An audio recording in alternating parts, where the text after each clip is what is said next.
On June 4th, 2008, salesman Travis Victor Alexander was killed by his ex-girlfriend, Jodi Ann Arias, in Alexander's house in Mesa, Arizona. Arias was convicted of first-degree murder on May 8, 2013, and sentenced to life in state prison on April 13, 2015. At the time of the killing, Alexander sustained multiple knife wounds and a gunshot wound to the head. Arias testified that she killed Alexander in self-defense. The murder and trial received widespread media attention in the United States. Travis Victor Alexander, born July 28, 1977 in Riverside, California. Died June 4, 2008, age 30, in Mesa, Arizona. Cause of death: multiple stab wounds, gunshot to head, throat slit. Known for murder victim. Hometown, Mesa, Arizona. Jodi Arias. Born July 9th, 1980. At age 36 in Salinas, California. Criminal charge: murder. Criminal penalty: life imprisonment without the possibility of parole. Criminal status: imprisoned. Conviction: first-degree murder. Alexander was born on July 28, 1977 in Riverside, California. After his father's death in July 1997, Alexander and his 7 siblings were taken in by their parental grandmother, Norma Jean Preston Alexander Sarvey, 1932 to 2012, who eventually introduced them to the Church of Jesus Christ and Latter-day Saints. Alexander was a salesman for PPL, Prepaid Legal Services, a legal service company. He also worked as a motivational speaker for PPL. Arias was born on July 9th, 1980 in Salinas, California. She and Alexander met in September of 2006 at a PPL service conference in Las Vegas, Nevada. Alexander was a Mormon, and on July of 2008, just kidding, that was November 26th of 2006, Arias was baptized into the Church of Jesus Christ of Latter-day Saints in a ceremony at Arias moved to Arizona. In April 2008, she moved to Eureka, California, and lived there with her grandparents.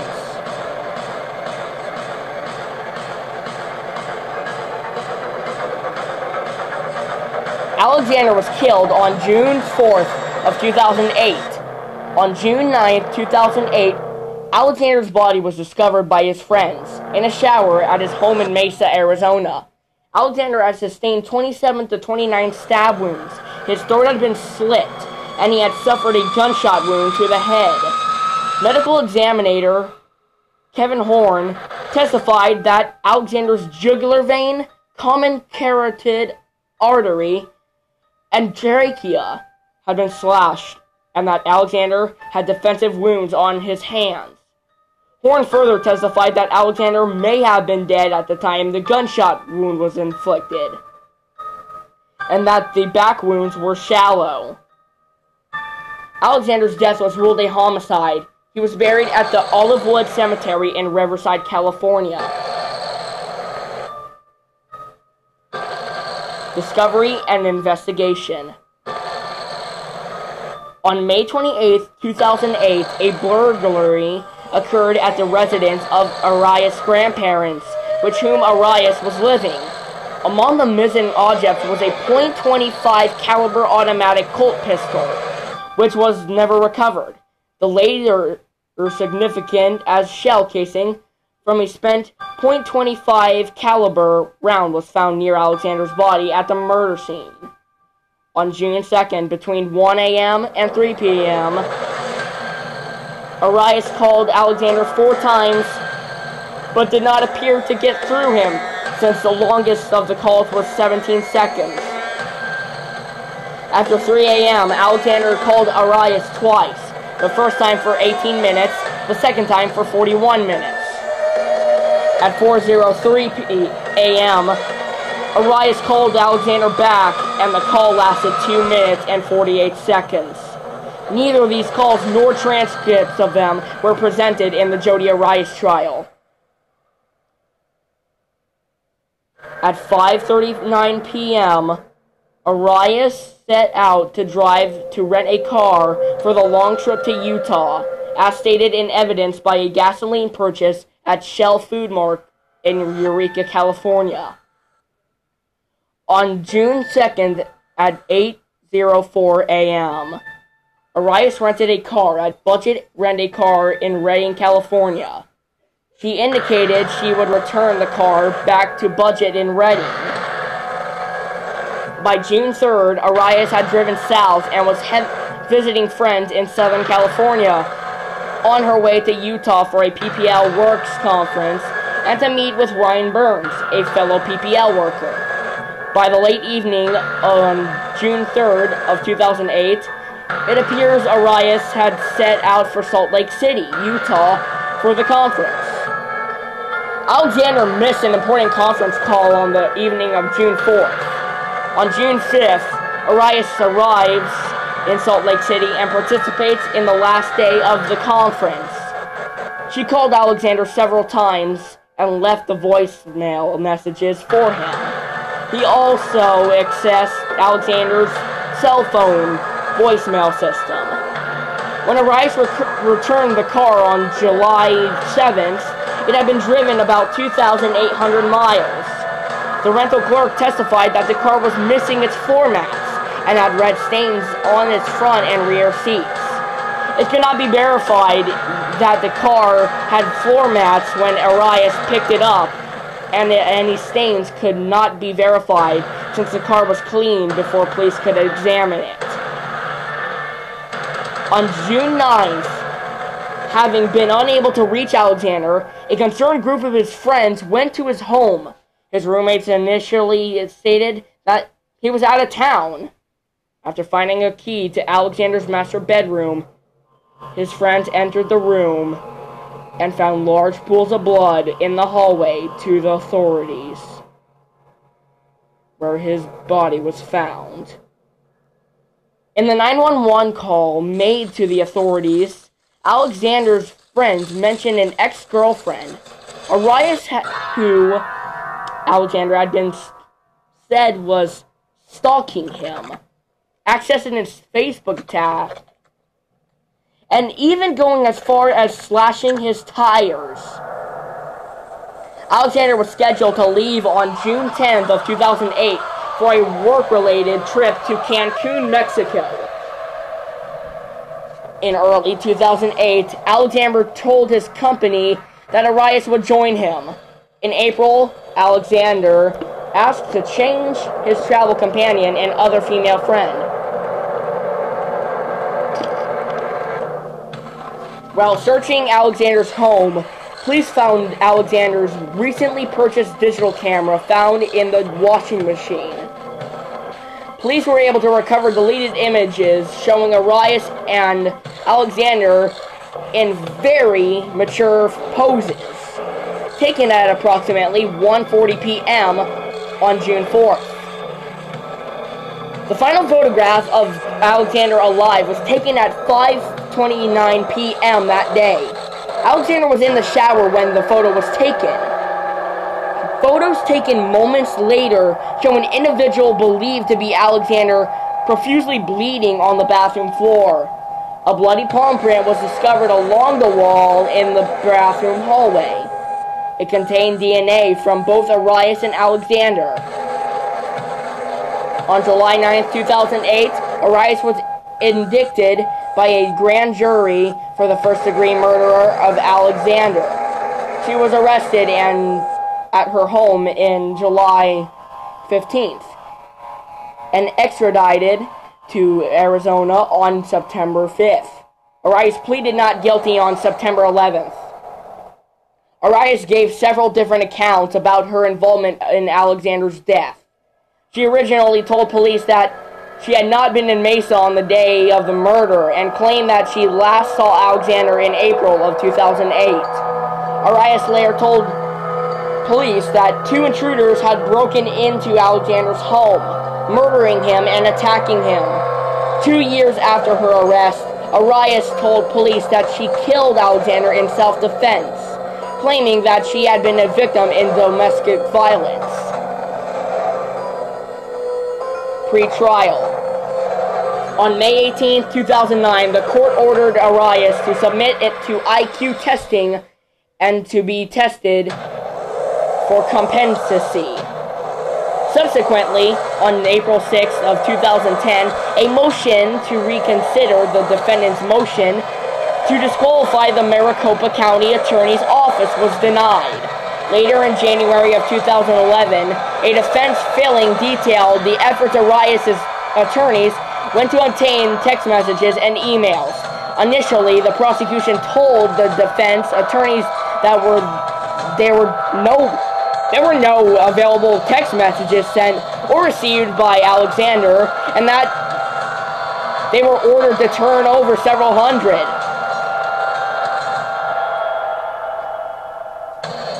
Mesa Police Detective Esteban Flores told defense attorneys that there was nothing out of the ordinary among Alexander's emails.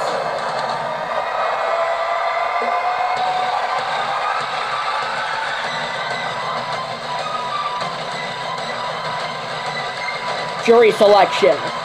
The trial commenced on December 10, 2012 in Maricopa County Superior Court before Judge Sherry K. Stevens.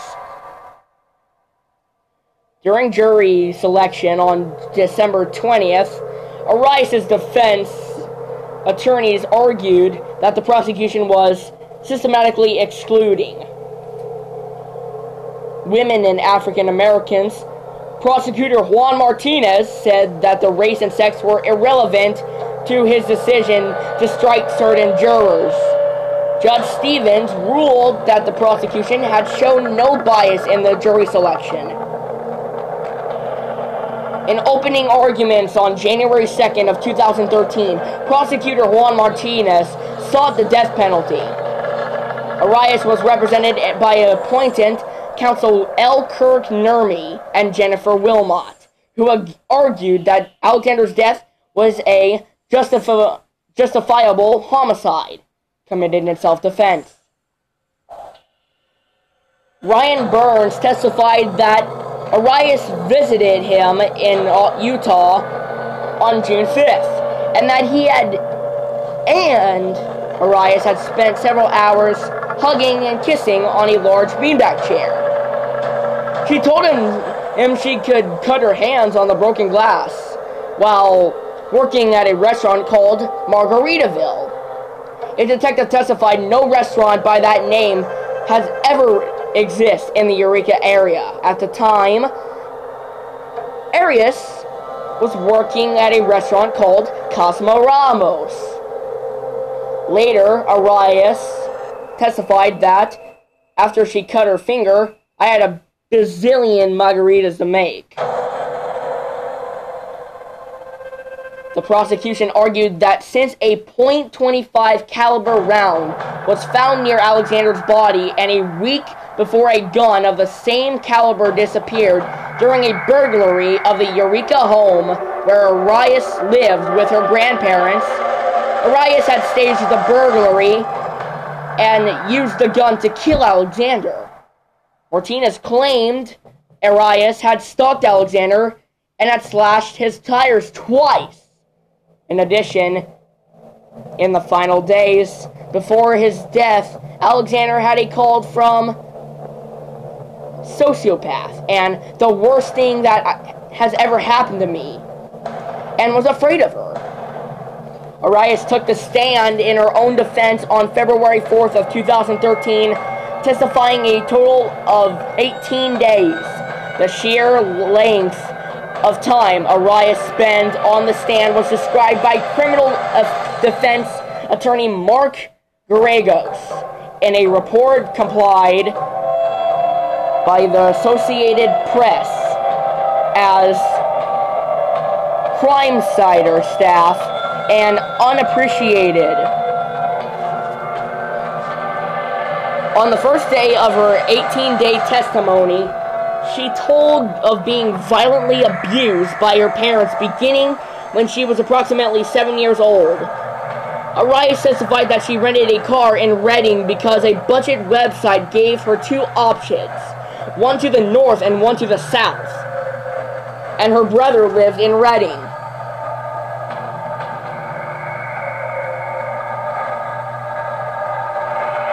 Arias testified that her relationship with Alexander became increasingly physical and emotionally abusive. Arias said that Alexander shook her while saying, "I'm fucking sick of you," then began screaming at me, after which he body slammed me on the board at the foot of his bed and taunted her, saying, "Don't act like it hurts," before she called her a bitch and kicked her in the ribs. Afterward, Arias said, "He went to kick me again. I put my hand out."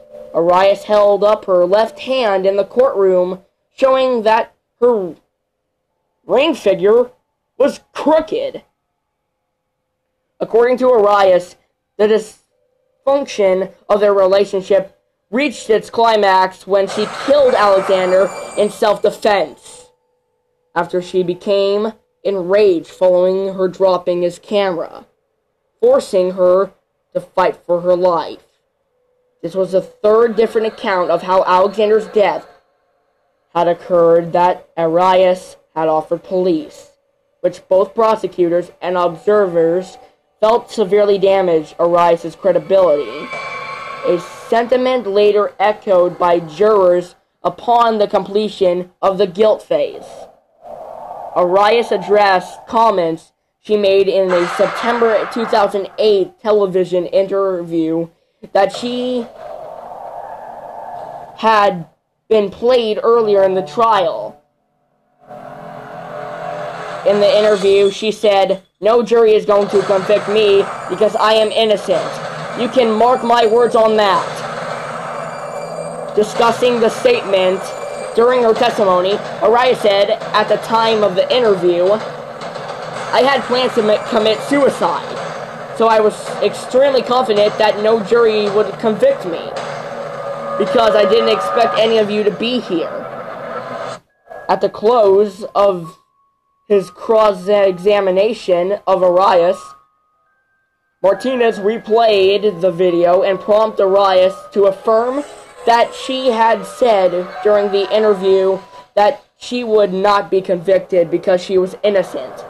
At the end of the guilt phase, the jury's foreman, William Zervakos, expressed an opinion common to both jury members and courtroom observers when he told ABC's Good Morning America that Arias' testimony did not do her any good. "I think 18 days hurt her. I think she was not a good witness," he said. Starting March 14th, psychologist Richard Samuels testified for the defense for nearly 6 days. He said Arias was likely suffering from acute stress at the time of the killing, sending her body into a flight or flight mode in defend herself, which caused her brain to stop retaining memory. In response to a juror question asking whether this scenario could occur even if there was a premeditated murder. As diagnosed, Arias, the post-traumatic stress disorder girl,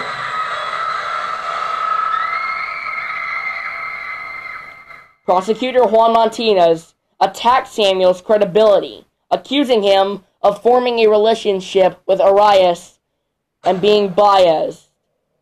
Samuels have previously testified he had compassion for Arias. Beginning on March 26th, Alice LaViolette, a psychotherapist who specializes in domestic violence, testified that Arias was a victim of a domestic abuse, and that most victims do not tell anyone about abuse because they feel ashamed and humiliated. The Violet summarized emails from Alexander's close friends. They have basically advised Miss Arias to move on from the relationship, that Mr. Alexander has been abusive to women. The jury posed nearly 160 questions to La Violette, many of them focusing on Arias' credibility. Clinical psychologist Janine DeMarte testified for the prosecution that Arias did not suffer from PTSD or amnesia, and that she found no evidence Alexander had abused Arias. Instead, DeMarie said Arias suffered from borderline personality disorder, showing signs of immaturity and an unstable sense of identity. People who suffer from such a disorder have a terrified feeling of being abandoned by others, DeMarty told jurors. On April 24th, in response to previous testimony given by Arias about buying a 5-gallon gas can from a Walmart store in Salinas, California on July 3rd, 2008, that she returned on the same day. The prosecution called Amanda Webb, a Walmart employee from the only Walmart in Salinas, to the stand. The employee said that according to Walmart's records, no one returned a 5-gallon gas can on that date, and that Arias returned the gas can a week later rather than on June 3rd.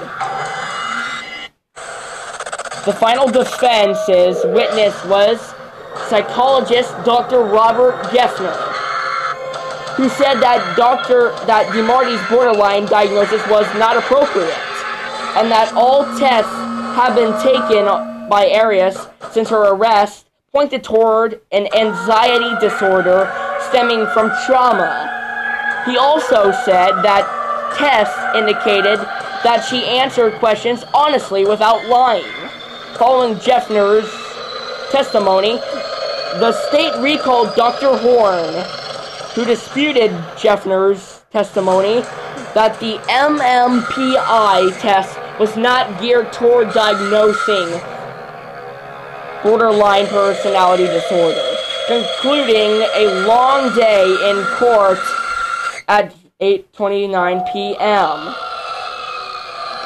In closing arguments on May 4th, Arias' defense argued that the premeditation theory did not make sense.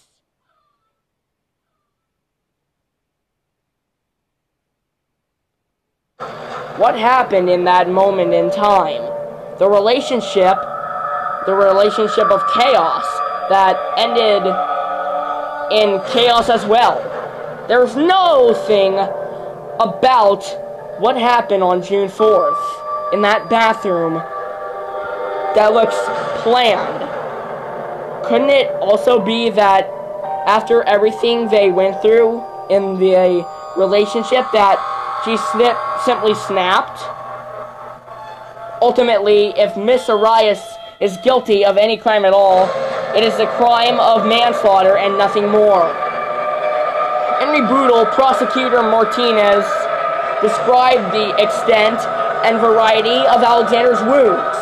There is no evidence that he ever laid a hand on her, ever. Nothing indicates that this is anything less than a slaughter. There was no way to appease this woman who just wouldn't leave him alone, he said. Arias' 18-day testimony added to a very long defense portion of the guilt phase of the trial, which led to problems with retention of jury members. On April 3rd, a member of the jury was dismissed for misconduct. The defense team asked for a mistrial, which the judge denied. On April 12th, another juror was accused for health reasons. A third juror was dismissed on April 25 after being arrested for a DUI offense. As of April 25, 2013, defense costs had reached over $1.7 million paid by taxpayers. On May 8, 2013, after 15 hours of deliberation, Arias was found guilty of first-degree murder. Out of 12 jurors, 5 jurors found her guilty of first-degree premeditated murder, and 7 jurors found her guilty of both first-degree premeditated murder and felony murder. As the guilty verdict was read, Alexander's family smiled and hugged each other. People outside the courtroom began cheering and chanting. Following the first-degree murder conviction, the prosecution was required to convince the jury that the murder was cruel, heinous, or depraved in order for them to determine that Arias was eligible for the death penalty. The aggravation phase of the trial started on May 15, 2013. The only witness was the medical examiner who performed the autopsy. Arias' attorneys, who had repeatedly asked to step down from the case, gave only brief opening statements and closing arguments, in which they said the adrenaline rushing through Alexander's body may have prevented him from feeling much pain during his death. Prosecutor Martinez showed photos of the corpse and crime scene to the jury, then paused for 2 minutes of silence to illustrate how long he said it took for Alexander to die at Arias' hands. After less than 3 hours of consideration, the jury determined that Arias was eligible for the death penalty. The penalty phase began on May 16th of 2013. Prosecutors called Alexander's family members to offer victim impact statements in an effort to convince the jury that Arias' crime merited a death sentence. On May 21st, 2013, Arias offered an allocution, during which she pleaded for a life sentence. Arias acknowledged that her plea for life was reversal and remarks she made a TV reporter shortly after her conviction when she said she preferred the death penalty. Each time I said that, I meant it. But I lacked perspective, she said. Until very recently, I could not imagine standing before you and asking you to give me life. She said she changed her mind to avoid bringing more pain to members of her family who were in the courtroom. At one point, she held up a white t-shirt with the word "survivor" written across it, telling the jurors that she would sell the clothing and donate all proceeds to victims of domestic abuse. She also said she would donate her hair to Blocks of Love while in prison, and had already done so 3 times while in jail. The evening in a joint jailhouse interview with the Arizona Republic, 12 News, and NBC's Today Show, Arias said she did not know whether the jury would come back with life or death. Whatever they come back with, I will have to deal with it. I have no other choice. Regarding the verdict, she said, it felt like a huge sense of unreality. I felt betrayed, actually, by the jury. I was hoping they would see things for what they are. I felt really awful for my family and what they were thinking. On May 23, 2013, the sentencing phase of Arias' trial resulted in a hung jury, prompting the judge to declare a mistrial for the case. The subsequent jury reached an 8-4 decision in favor of the death penalty. After the mistrial was declared and the jury discharged, the jury foreman stated that he believed Arias was mentally abused, but that he had not been enough to excuse her crime. He also said, "I think 18 days might hurt her. I think she was not a good witness. We're charged with presuming innocence, right? But she was on the stand for so long. There were so many contradicting stories." He said the jury found the responsibility of weighing the death sentence overwhelming, but were horrified when the efforts ended in a mistrial. "By the end of it, we were mentally and emotionally exhausted," he said. "I think we were all horrified when we found out that they had actually called a mistrial, and we felt like we had failed." On May 30th, 2013, Maricopa County Attorney Bill Montgomery discussed the next steps at a news conference. He said he was confident an impartial jury could be seated, but it wasn't possible that lawyers and the victim's family could agree to scrap the trial in favor of a life sentence with no parole. Arias had said, "I don't think there is an untamed jury pool anywhere in the world right now. That's what it feels like. But I still believe in the system to a good degree, so we'll just go through that if it happens."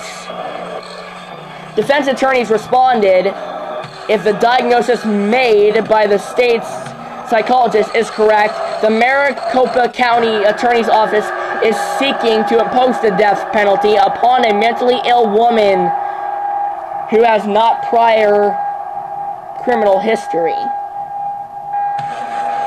It is not incumbent upon Ms. Arias' trial counsel to resolve the case."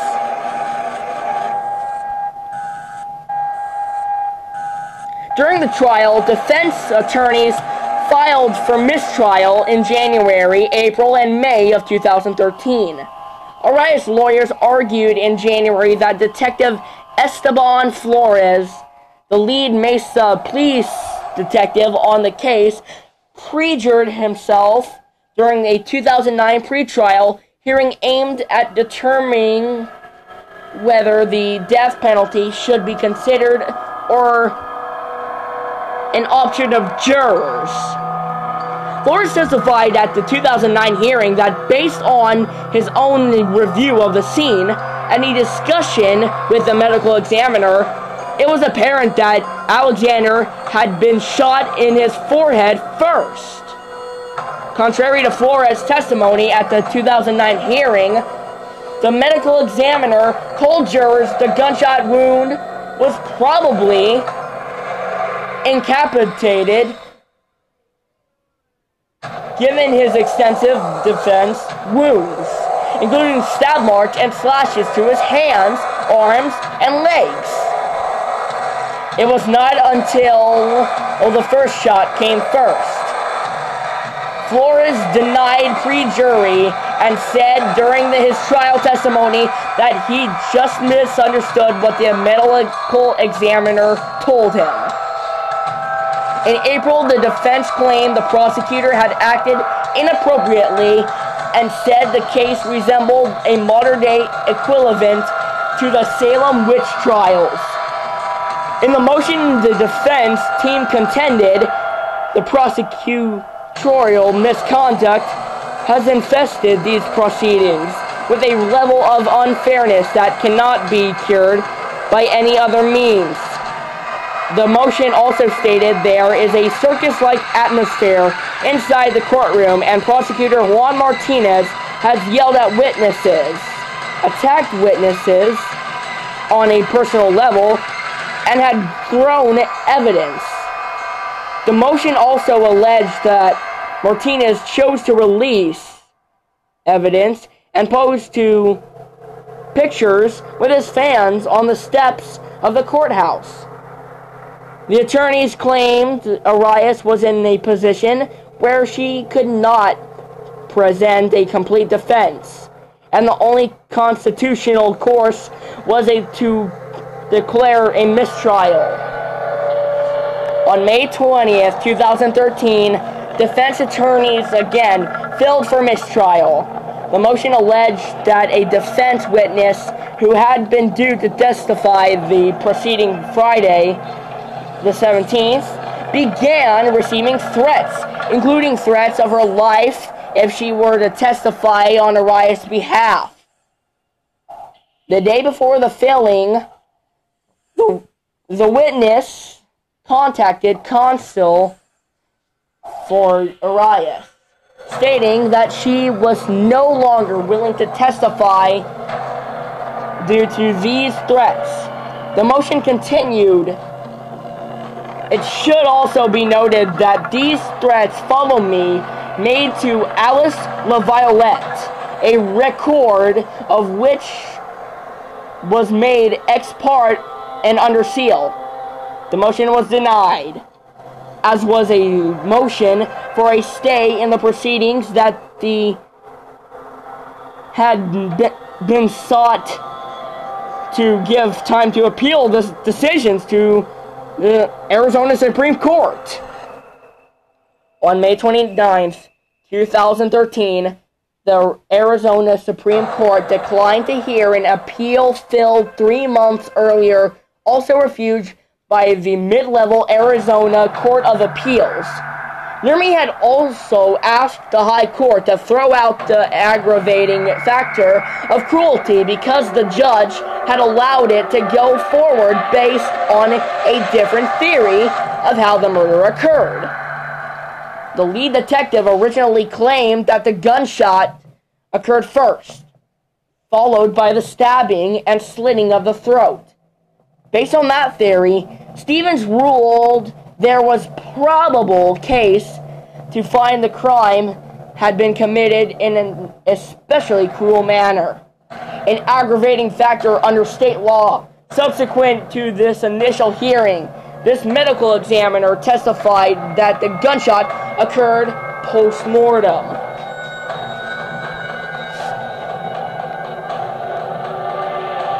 On October 20th, 2014, Arias' sentencing retrial began. Opening statements were given and a hearing on evidence was held. Prosecution witness Amanda Webb called in the first trial to review Arias' testimony that she returned a gas can to Walmart on June 3rd of 2008. Admitted she did not know if all records were transferred after the store relocated. After a holiday break, the retrial resumed in January of 2015. Mesa police experts admitted that Alexander's laptop had viruses and other things in the first trial in 2013. Jury deliberations began on February 25th of 2015. On March 3rd of 2015, the jury informed Judge Stevens that they were deadlocked. Arias' attorneys requested a mistrial. Stevens denied the request, read additional instructions to the jury, and ordered them to resume deliberations. On March 5th, 2015, Stevens declared a mistrial because the jurors, who deliberated for about 26 hours over 5 days, deadlocked at 11-1 vote in favor of the death penalty. Sentencing was scheduled for April 13th of 2015, with Stevens having the option of sentence Arias to either life imprisonment without the possibility of parole or with the possibility of a parole after 25 years. On April 21st, Stevens sentenced Arias to life imprisonment without the possibility of a parole. Until March 5th, 2015, Arias' trials cost an estimated $3 million. In an interview on April 14th of 2015, Arias' attorney Jennifer Wilmot discovered the social media furor death threats she received. Arias' statements at the sentencing the holdout juror and stated that she believed that Arias testified truthfully. In June 2015, following a restitution hearing, Arias was ordered to pay more than $32,000 to Alexander's siblings. Arias' attorney stated that this was about one half of the amount requested. As of 2016, Arias is housed at the Arizona Department of Corrections, which is located at Arizona State Prison Complex in Perryville. She initially started her sentence in the complex's maximum security Lumley unit, but she has the possibility of being upgraded to the medium security. The Associated Press reports that as of November 3rd of 2014, the public should be able to watch testimony in the Jodi Arias trial. This decision by a 3-judge panel of the Arizona Court of Appeals overrules a Maricopa County Superior Court Judge Sherry Stevens' decision to allow a witness to testify in private as jurors, whether to give her the death penalty. The case, which has been at times broadcast around the world, has since the conclusion of the first trial had been marked as a secrecy by Judge Stevens, held secret. As a result of the move to secrecy, an unidentified defense witness was allowed to testify in private. Though Judge Stevens' decision had been overruled, the mystery witness who testified at the start of the defense case hasn't been revealed to the public.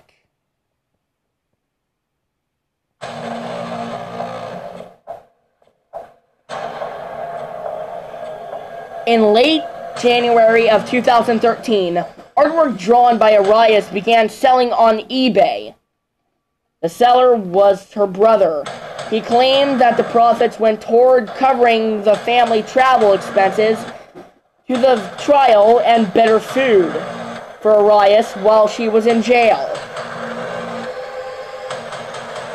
On March 6, 2015, after retrial of the penalty phase concluded, it was reported that juror number 17, the sole holdout, received death threats and police were posted at her house. Dennis Elias, a jury consultant, said the very fact that people are making death threats and trying to out her, it is not a proud day for any single one of those people, and they should be ashamed.